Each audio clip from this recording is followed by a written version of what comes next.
అందరూ బాగున్నారండి. ఈరోజు నేను కుకుంబర్ జ్యూస్ చేయబోతున్నాను. వాటికి కావాల్సినవి 2 కుకుంబర్, తమలపాకు, కొంచెం జింజర్. వీటిని మిక్సీ పట్టుకోవాలండి. మిక్సీ పట్టుకోవాలి. మిక్సీలో తీసిన తర్వాత ఇలా ఫిల్టర్ చేసుకోవాలండి.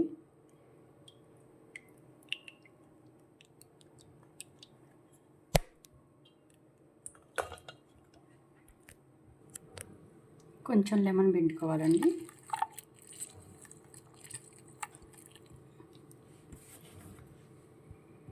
నెక్స్ట్ కొంచెం బెల్లం పౌడర్, తాటి బెల్లం పౌడర్ అండి ఇది.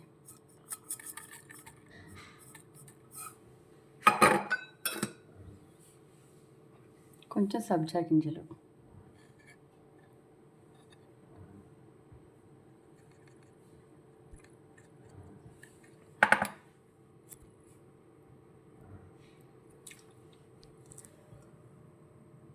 ఒక 1 అవర్ ముందు నానబెట్టుకున్నానండి సబ్జా గింజలు. ఎంతో కమ్మనైన సమ్మర్కి కుకుంబర్ జ్యూస్ రెడీ అండి. మీరు ఇలా ట్రై చేయండి. లాస్ట్లో కొంచెం సబ్జా గింజలు యాడ్ చేశానండి. Cucumber juice.